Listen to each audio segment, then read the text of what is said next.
Phone നഷ്ടപ്പെട്ടവരുടെ ശ്രദ്ധയ്ക്ക് വേണ്ടിയിട്ടാണ് phone നഷ്ടപ്പെട്ടവർക്ക് വേണ്ടി പോലീസിന്റെ ഒരു ഇടപെടൽ. കേരള പോലീസ് സൈബർ വിങ്ങിന്റെ സ്പെഷ്യൽ ഡ്രൈവ് തുടങ്ങി. നഷ്ടപ്പെട്ട ഫോണുകൾ കണ്ടെത്താൻ സ്പെഷ്യൽ ഡ്രൈവ് നടത്തുകയാണ്. 34,000-ഓളം ഫോണുകൾ ട്രാക്ക് ചെയ്തു കഴിഞ്ഞു. ട്രാക്കായ ഫോണുകളുടെ ഉടമകൾക്ക് കൂട്ടത്തോടെ സന്ദേശം അയക്കുന്നുണ്ട് സൈബർ പോലീസ്. ആർ അനന്തകൃഷ്ണൻ വിവരങ്ങളുമായി തരുന്നു. അനന്തൻ, വളരെ പ്രധാനപ്പെട്ട ഒരു ഇടപെടലാണല്ലോ സൈബർ പോലീസിന്റെ ഭാഗത്ത് നിന്ന് ഉണ്ടാകുന്നത്.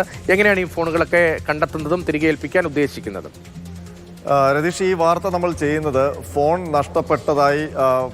നഷ്ടപ്പെട്ട ഉടമകൾ അവർ പോലീസ് സ്റ്റേഷനിൽ പരാതി നൽകി ആ ഫോൺ തിരിച്ചു കിട്ടാൻ വേണ്ടി കാത്തു നിൽക്കുന്നവരുടെ ശ്രദ്ധയ്ക്ക് വേണ്ടിയിട്ടാണ്. കാരണം ഇന്ന് അങ്ങനെ ഫോൺ നഷ്ടപ്പെട്ട് വിവിധ പോലീസ് സ്റ്റേഷനുകളിൽ പരാതി നൽകിയവർക്ക് ഒരു സന്ദേശം ലഭിച്ചിട്ടുണ്ടാകും. നിങ്ങളുടെ ഫോൺ ട്രാക്ക് ചെയ്തു, അതുമായി ബന്ധപ്പെട്ട് പോലീസ് സ്റ്റേഷനുകളിൽ ചെന്ന് കഴിഞ്ഞാൽ ആ ഫോൺ കണ്ടെത്തി തിരിച്ച് നൽകപ്പെടും എന്ന രീതിയിൽ ഒരു മെസ്സേജ് ഇന്ന് ഈ പരാതി നൽകിയവർക്കെല്ലാം ലഭിച്ചിട്ടുണ്ടാകും. അപ്പോൾ പലരും ഈ മെസ്സേജ് ലഭിച്ചു കഴിഞ്ഞപ്പോൾ ഇതൊരു തെറ്റായ വ്യാജ സന്ദേശമാണോ എന്നൊക്കെയുള്ള സംശയം പലർക്കും തോന്നി തുടങ്ങിയിട്ടുണ്ട് എന്നാണ് നമുക്ക് മനസ്സിലാക്കാൻ കഴിയുന്നത്. അതുകൊണ്ട് തന്നെയാണ് നമ്മളിപ്പോൾ ഈ വാർത്ത ചെയ്യുന്നത്. നമ്മൾ കേരള പോലീസിന്റെ സൈബർ വിങ്ങിൽ ബന്ധപ്പെടുമ്പോൾ അതൊരു വ്യാജ സന്ദേശമല്ല.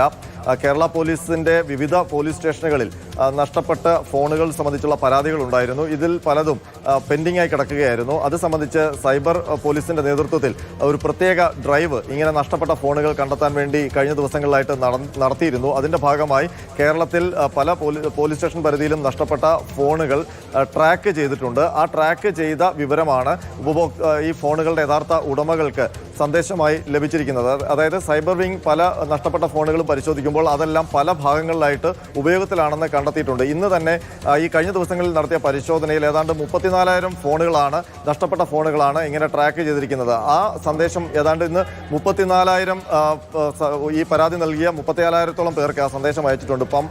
ഏറ്റവും ശ്രദ്ധേയമായ കാര്യം, പമ്പ പോലീസ് സ്റ്റേഷനിൽ മാത്രം 2,000-ഓളം പരാതികൾ ഉണ്ടായിരുന്നു. അതിൽ 1,200 ഫോണുകൾ ട്രാക്ക് ചെയ്തിട്ടുണ്ട്. പക്ഷേ ആ ഫോൺ ഉടമകളെല്ലാം സംസ്ഥാനത്തിന് പുറത്ത് ഉള്ളവരാണ് എന്നുള്ളതാണ് അതിനകത്ത് പ്രധാനപ്പെട്ട കാര്യം. സംസ്ഥാനത്ത് ഉള്ള ഏതാണ്ട് 17,000-ത്തിലധികം പേരുടെ ഫോണുകൾ കേരളത്തിൽ തന്നെ ട്രാക്ക് ചെയ്തിട്ടുണ്ട്. അപ്പോൾ ഈ സന്ദേശം ലഭിച്ചവർ ചെയ്യേണ്ടത്, ആ സന്ദേശം ലഭിച്ചു കഴിഞ്ഞാൽ അവർ പരാതി നൽകിയ ഏത് സ്റ്റേഷനിലാണോ ആ സ്റ്റേഷനിൽ ചെന്ന് ബന്ധപ്പെട്ട് കഴിഞ്ഞാൽ ഈ ട്രാക്ക് ചെയ്ത ഫോൺ എവിടെയാണോ അവിടെ നിന്ന് പോലീസ് അന്വേഷിച്ച ഫോൺ കണ്ടെത്തി കൊടുക്കും എന്നാണ് സൈബർ വിംഗുകാർ ഇപ്പോൾ പറയുന്നത്.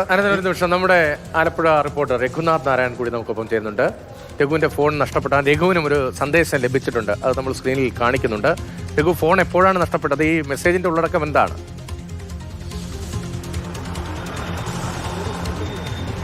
രതീഷ്, 2 വർഷം മുൻപ് ചെട്ടുകുളങ്ങര കുംഭഭരണിക്ക് പോയപ്പോഴാണ് എൻ്റെ ഫോൺ നഷ്ടപ്പെട്ടത്. മോഷ്ടിച്ചുകൊണ്ട് പോയതാണെന്ന് കരുതുന്നില്ല. എൻ്റെ കയ്യിൽ നിന്നത് താഴെ പോയതാണ്. അത് ആദ്യമൊക്കെ വിളിച്ചപ്പോൾ റിങ്ങൊക്കെ ഉണ്ടായിരുന്നു. പിന്നീട് അത് സ്വിച്ച് ഓഫ് ആകുകയാണ് ചെയ്തത്. പിന്നീട് ഞാൻ ആലപ്പുഴയിലാണ് ജോലി ചെയ്യുന്നത് എന്നുള്ളത് കൊണ്ട് തന്നെ ആലപ്പുഴ നഗരത്തിലുള്ള സൈബർ സെല്ലിന് പരാതി കൊടുക്കുകയായിരുന്നു. അത് പിന്നീട് നമ്മൾ മനസ്സിലാക്കുന്നിടത്തോളം ഈ ചെട്ടുകുളങ്ങര അമ്പലം നിലനിൽക്കുന്ന മാവേലിക്കര സ്റ്റേഷനിലേക്കോ മറ്റോ കൈമാറിയിട്ടുണ്ടാകും. 2 വർഷമായിട്ട് ഫോണിനെക്കുറിച്ച് യാതൊരുവിധമായ വിവരവും അറിയിപ്പുമില്ല. ഇന്ന് രാവിലെ പുലർച്ചെ 2:35 എനിക്ക് മെസ്സേജ് കിട്ടുന്നത്. രഘുനാഥൻ, കേരള പോലീസിൻ്റെ അടിയന്തരമായ അറിയിപ്പ്. ആ പോർട്ടലിൽ നിങ്ങൾ രജിസ്റ്റർ ചെയ്ത പരാതിയുടെ അടിസ്ഥാനത്തിൽ നിങ്ങൾക്ക് നഷ്ടപ്പെട്ട മൊബൈൽ ഫോൺ കണ്ടെത്തിയിട്ടുണ്ട്. ഫോൺ വീണ്ടെടുക്കുന്നതിനായി ഉടൻ തന്നെ പരാതി നൽകിയ പോലീസ് സ്റ്റേഷനുമായോ നിങ്ങളുടെ അടുത്തുള്ള പോലീസ് സ്റ്റേഷനുമായോ ബന്ധപ്പെടുക എന്നുള്ളതാണ്. ഞാൻ സൈബർ സെല്ലിലാണ് പരാതി നൽകിയത് എന്നുള്ളത് കൊണ്ട് തന്നെ ഞാൻ കുറച്ച് മുമ്പ് നമുക്ക് ആ ദൃശ്യങ്ങളിൽ നിന്ന് കാണാവുന്നതാണ് ആലപ്പുഴയിലെ സൈബർ സെല്ലിൻ്റെ ഓഫീസ്. ഞാനൊരു അരമണിക്കൂർ മുൻപ് ഇവിടെ എത്തിയിരുന്നു. ആ സമയത്ത് കുറച്ച് ആളുകൾ, എന്നെപ്പോലെ സന്ദേശം കിട്ടിയ ആളുകളൊക്കെ അവിടെ ഉണ്ടായിരുന്നു. പക്ഷേ അവിടെയുള്ള ഉദ്യോഗസ്ഥരോട് നമ്മൾ സംസാരിച്ചപ്പോൾ അവർക്ക് ഇങ്ങനെ ധാരാളം ആളുകൾ വരുന്നുണ്ട്, അല്ലാതെ അവരുടെ പക്കൽ ഫോണില്ല എന്നുള്ളതാണ് നമ്മൾ മനസ്സിലാക്കുന്നത്. കുറച്ച് മുമ്പ് ഒരാൾ ഇവിടെ നിന്ന് ഇറങ്ങിപ്പോയി, അയാളുടെ ഫോൺ നഷ്ടപ്പെട്ടിരുന്നു.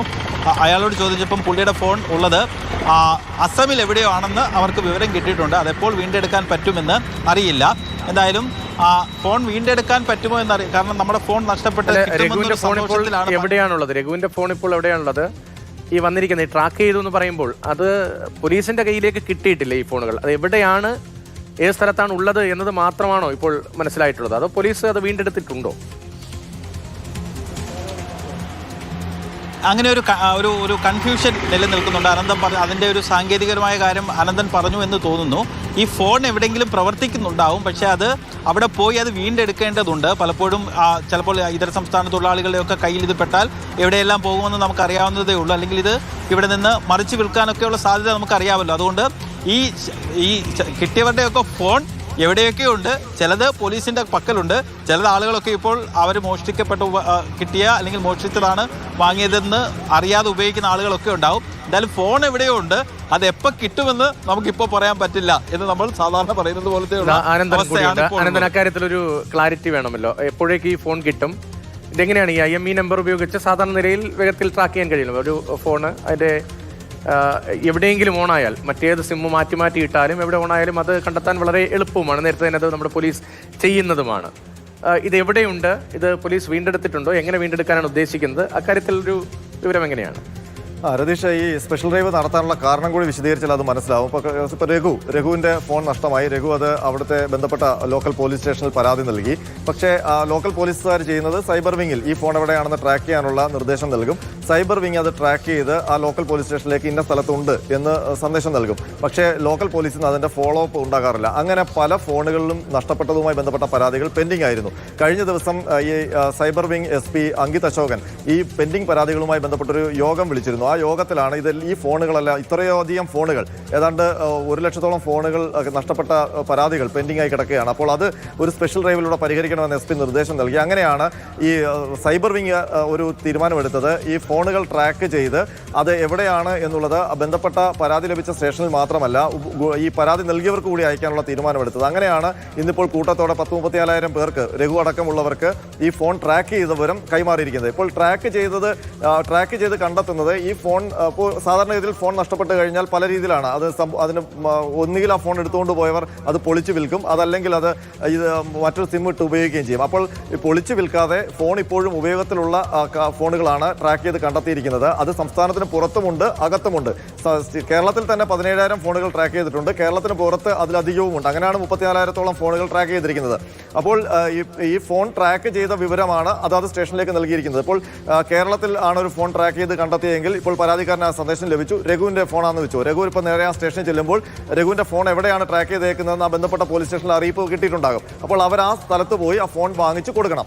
ഇപ്പോൾ സ്റ്റേറ്റിന് പുറത്ത് ബംഗാളിലും ആസാമിലും ഒക്കെ ആയിട്ട് ഒട്ടനവധി ഫോണുകൾ ഇതുപോലെ ട്രാക്ക് ചെയ്തിട്ടുണ്ട്. അതായത് ഇതര സംസ്ഥാനക്കാർ മോഷ്ടിച്ചുകൊണ്ട് പോയ ഫോണാണെന്നാണ് കരുതുന്നത്. അപ്പോൾ ഒരുപാട് ഫോണുകൾ വന്ന സ്റ്റേറ്റുകളിലേക്ക് ഒരു സ്പെഷ്യൽ ടീമിനെ വിട്ട ഫോണുകൾ തിരിച്ച് പിടിച്ചുകൊണ്ട് വരാനുള്ള ഒരു ആലോചന കൂടി ഇപ്പോൾ സൈബർ വിങ്ങിന്റെ ഭാഗത്ത് നിന്ന് നടക്കുന്നുണ്ട്. അതൊരു പക്ഷേ ജഗന്നാഥ് നാരായണന്റെ നഷ്ടമായ 2 വർഷം മുമ്പ് കുംഭഭരണിക്കിടെ നഷ്ടമായ ഫോണ് അത് ഇപ്പോഴും പ്രവർത്തിക്കുന്നുണ്ട് എന്നതാണ്. ഇതുപോലെ നിരവധി പേരുടെ ഫോണുകൾ പ്രവർത്തിക്കുന്നുണ്ട്. അവരെ തിരികെ എത്തിക്കാനുള്ള ഒരു ഡ്രൈവാണ്, സ്പെഷ്യൽ ഡ്രൈവാണ്.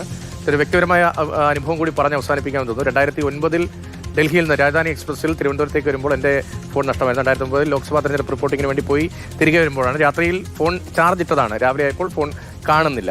അപ്പോൾ അന്ന് പോലീസ് ആസ്ഥാനത്ത് ഒരു ഹൈടെക് സെൽ പ്രവർത്തിക്കുന്നുണ്ടായിരുന്നു. ഒരു വിനയകുമാരൻ നായർ, അദ്ദേഹം വരുന്നത് SP DOSP ആണ്. പരാതി ഇമെയിലായി നൽകി 2-3 ദിവസത്തിനകം കിഴക്കേക്കോട്ടയിലെ ഒരു മൊബൈൽ കടയിൽ നിന്ന് ഒരു ഇതര സംസ്ഥാനക്കാരൻ കൊണ്ടുപോയി വിറ്റ ഫോൺ പിന്നീട് ആ കടയിൽ ഉണ്ടായിരുന്ന ആളുകളെ വിളിച്ചു വരുത്തി, ആ നമ്പറിൽ വിളിച്ച് ആളിനെ വിളിച്ചു വരുത്തി എനിക്ക് തിരികെ കിട്ടിയിരുന്നു. ഒരു 16 വർഷം മുൻപുള്ള കാര്യമാണ്.